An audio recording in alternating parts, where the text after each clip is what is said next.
Entonces voy a hablar de la fisiología, un poco de la fisiología del esófago y la unión esófago-gástrica y las pruebas de función esofágica.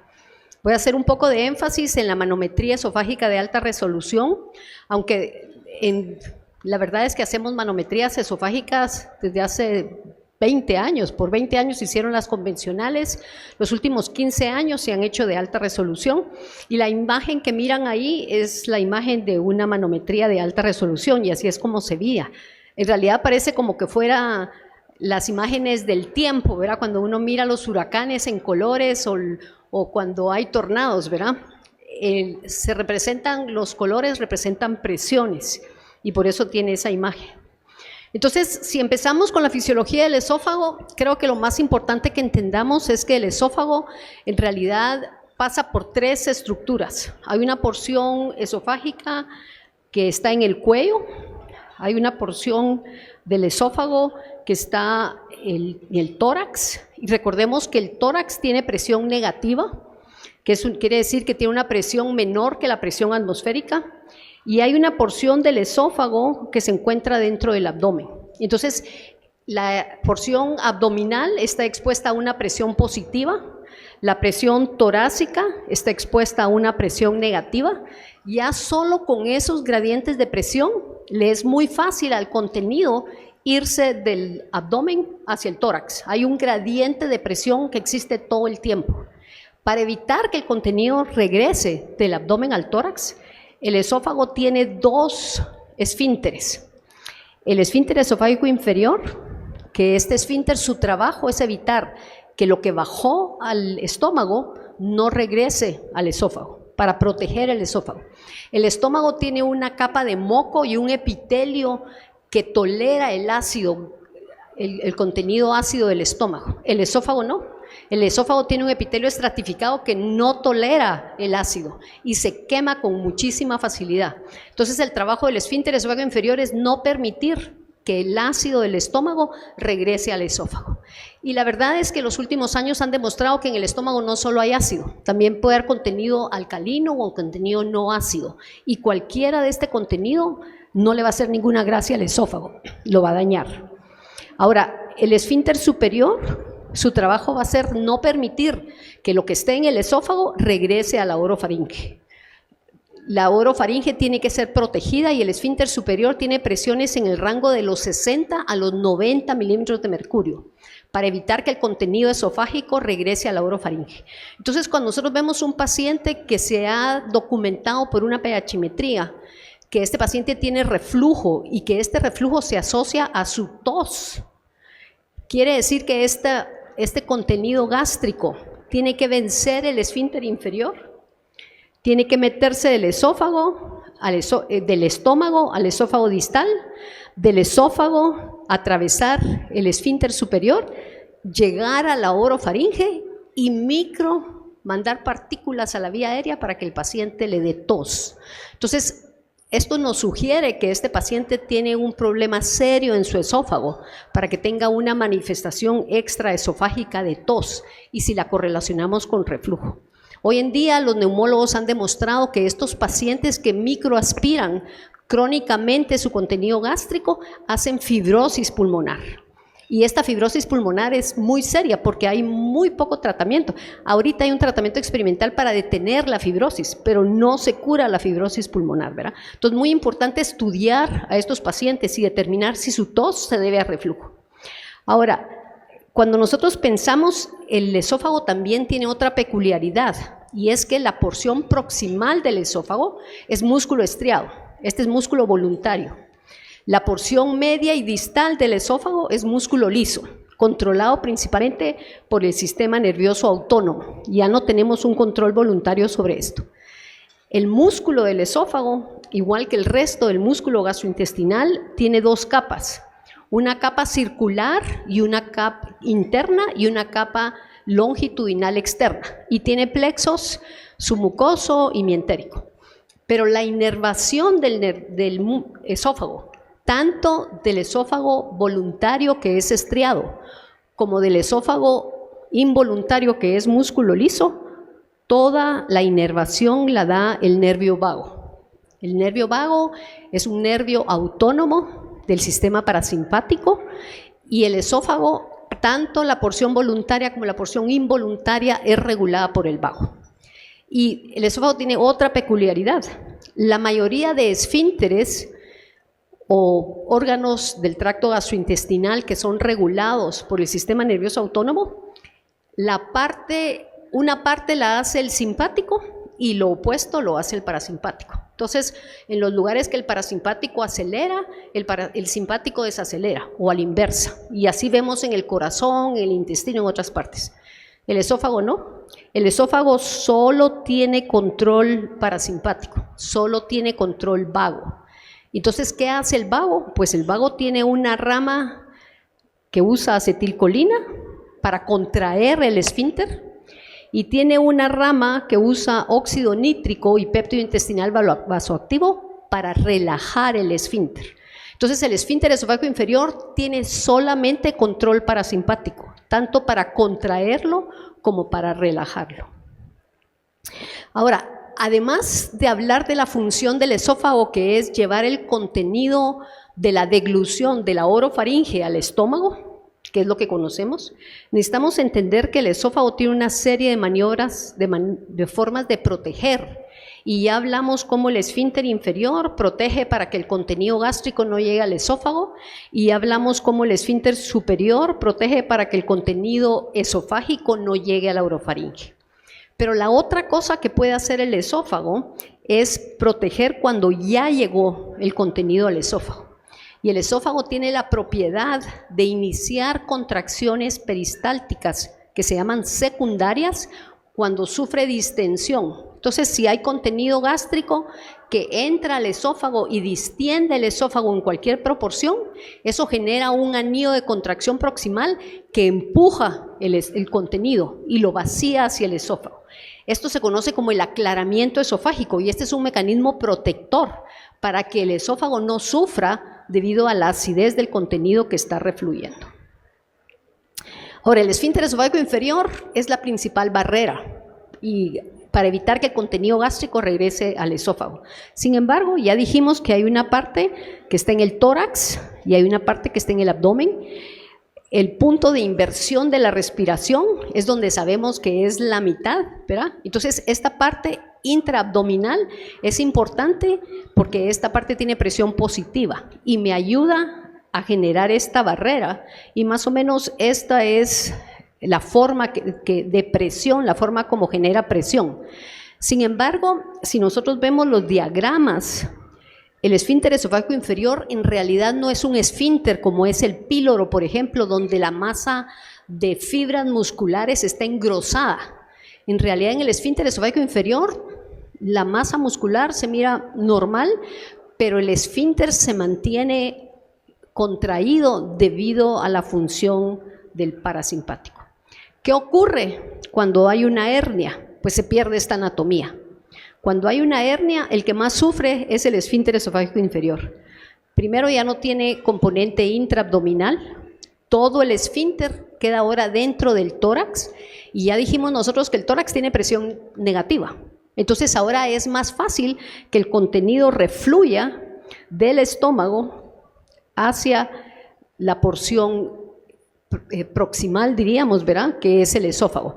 Y se forma, dependiendo de qué tan grande es la hernia, esta bolsa donde se queda acumulado el contenido gástrico, y cuando el paciente se pone horizontal, ya no hay quien lo ayude y va a regurgitar y regresar ese contenido. Entonces, ¿cómo podemos estudiar y ver qué es lo que está haciendo el esófago? Pues la manometría ha sido por muchos años lo que se usa. Para hacer este examen se pone un catéter nasogástrico. Las indicaciones son pues principalmente disfagia, pero también pacientes que van a ir a cirugía, antirreflujo, pacientes que se quejan de dolor torácico y se ha demostrado que no tienen problemas cardiovasculares, pacientes que se sospecha alteraciones de la motilidad esofágica como acalasia y otras patologías. A quienes no se les puede hacer, la verdad es que el paciente que no colabora. Este es un procedimiento que el paciente tiene que colaborar, el paciente está despierto porque tiene que tragar durante todo el procedimiento, no lo puedo sedar. Entonces sí necesito que el paciente colabore. Y en realidad como esta imagen azul se mira, pero en realidad representa estas ondas de contracción peristáltica que están viajando a todo lo largo del esófago. Aquí vemos la presión del esfínter esofágico superior en verde y la presión del esfínter esofágico inferior en el segmento inferior. El procedimiento, el paciente tiene que estar despierto, les decía yo, se da una serie de tragos, 5 cc, 10 tragos, después se dan unos pequeños tragos seguidos para evaluar la reserva peristáltica. Algunas veces se puede utilizar sólido si el paciente no puede tragar líquidos. ¿Y qué nos trajo la manometría de alta resolución? Yo recuerdo al principio cuando se dio el cambio, sobre todo para los cirujanos, en la manometría convencional teníamos una serie de parámetros muy claros. Si la presión es de tanto, va a necesitar cirugía. Si la motilidad se perdió en qué porcentaje, se necesita cirugía. Me recuerdo cuando salió primero la manometría de alta resolución y yo me capacité en analizar esto. Me recuerdo, le hablé al doctor Marcelo Vela, él es un exalumno mío que hace y él trabaja para Given. Y le decía yo a los cirujanos, ¿qué le digo yo al cirujano que tiene que buscar? ¿O qué busco yo para decirle al cirujano, opérelo o no lo opérelo? Entonces me decían, lo que pasa es que ahora la información es otra y ya no es tan claro.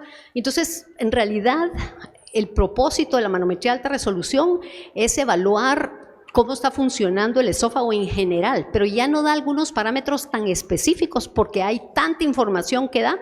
Entonces hay varios consensos y en Chicago es que se han puesto de acuerdo, hubo una clasificación 1, 2, 3, ahorita van por la 4 de Chicago, ponerse mucha gente de acuerdo porque hay mucha información. Y la información que nos va a ser útil de la manometría de alta resolución es la presión integrada de relajación. Ahora, esta presión integrada de relajación es más que solo relajación o es más que solo la presión en reposo, es un promedio de la presión mínima que mira el esfínter durante 4 segundos del momento que deglute.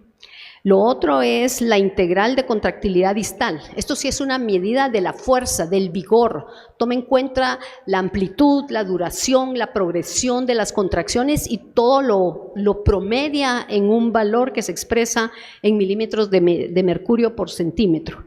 Y la latencia distal, que principalmente es una medida en tiempo que le toma de la relajación del esfínter esofágico superior al cambio de ángulo de la motilidad.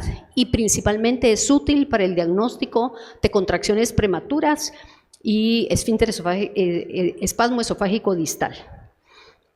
Entonces, cuando nosotros mandamos la información, podemos tener información de la fuerza de la contracción, de otras características que nos da de la presión, del IRP. Toda esta información la podemos obtener.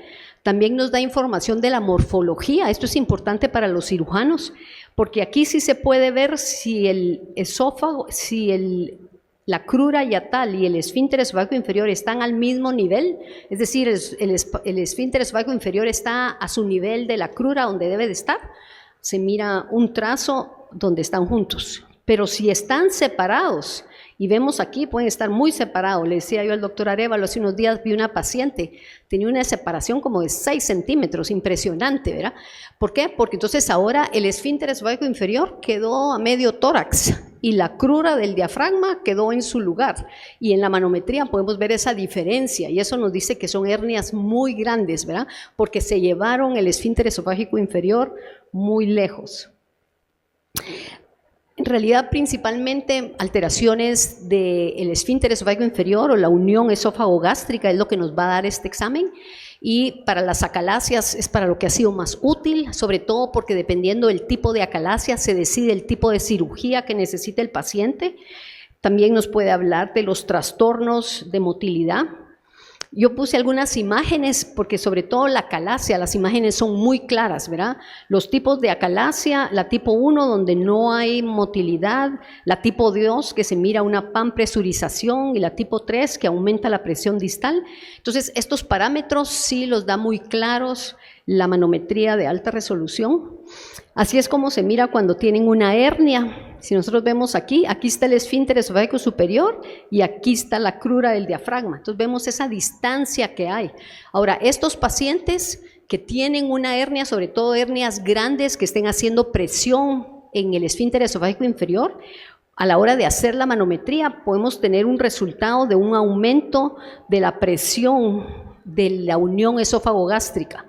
Y eso no quiere decir que el esfínter no se relaja. Eso lo que quiere decir es que hay una presión externa que está ejerciendo fuerza sobre el esfínter y por eso está elevado esta presión de relajación contráctil.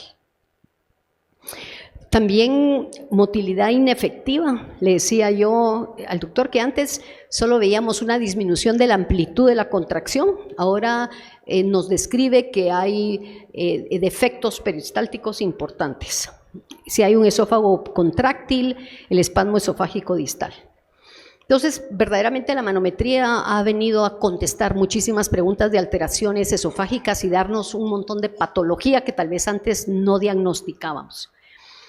Pero hay otra tecnología moderna, platicaba yo con uno de los cirujanos invitados, que no se está usando en todas partes, pero ya se usa en muchos lugares en Estados Unidos, y esta lo que hace es dar información de lo que ocurre en el esófago y en la unión esófago-gástrica en tiempo real al cirujano. Esa es la idea de este procedimiento. En realidad se conoce como EndoFlip, pero lo que hace es que mide impedancia y planometría. Es un sistema que lo que tiene es una serie de sensores de impedancia igual a los que tienen las manometrías de alta resolución, que tienen sensores de presión y sensores de impedancia, pero lo que tiene es una cobertura, un sleeve, y el propósito de esta cobertura es cuando se coloca la sonda, porque se coloca como una sonda nasogástrica, se puede colocar durante el procedimiento endoscópico o se puede colocar durante la cirugía, pero colocada la sonda queda una porción dentro del abdomen, dentro del esófago, la unión esófago-gástrica que está intraabdominal, una porción que queda en el esófago y una porción que está a través del esfínter. Y de ahí se infla este balón. Entonces este balón funciona, o esta manga funciona como que fuera volumen que está distendiendo el esófago. Y entonces el esófago genera una contracción peristáltica secundaria semejante a las contracciones que nosotros medimos cuando le damos al paciente a tragar y queda un residuo de contenido en su esófago y después hace una contracción secundaria. Entonces esto le permite al cirujano o al endoscopista ver en tiempo real cómo está la motilidad del esófago. Ahora, los estudios que han hecho con EndoFlip, que ha estado en el mercado tal vez unos 5 años, ninguno ha sugerido que puede sustituir a la manometría esofágica de alta resolución. Eso no es lo que va a hacer este procedimiento. Pero la propuesta es ayudar al cirujano y guiar al cirujano en el momento que hace la cirugía. Y entonces, si nosotros vemos las imágenes, son muy parecidas a las de la manometría de alta resolución. ¿Por qué? Porque está midiendo cambios de presión y está midiendo distensión, está midiendo calibre y volumen. Entonces, cuando nosotros estimulamos el esófago genera esta onda de contracción, que es lo que vemos con la manometría y ahora la podemos ver con este procedimiento que se conoce como EndoFlip. Este es un ejemplo que se hizo una fundoplicatura y se mira y se puede medir la presión que está generando, ¿verdad? Entonces, la idea es que el cirujano pueda tener en tiempo real una medida de cuál es la presión que logró generar con el procedimiento. Y se ha sugerido que procedimientos como la miotomía de Heller o el POEM pueden ser útil poner, y aquí vemos el catéter dentro del esófago, y la manga que estamos produciendo inflado, que la estamos inflando para ver esa onda. Este procedimiento tiene una gran desventaja ahorita y es el costo, ¿verdad? Es costoso, estas ondas son descartables, todavía el equipo es sumamente caro y entonces para el paciente representaría como un costo extra cada vez que va a tener una cirugía, pero se piensa que tal vez para el futuro, cuando esto se vuelva más barato, eso sea una opción. Muchísimas gracias.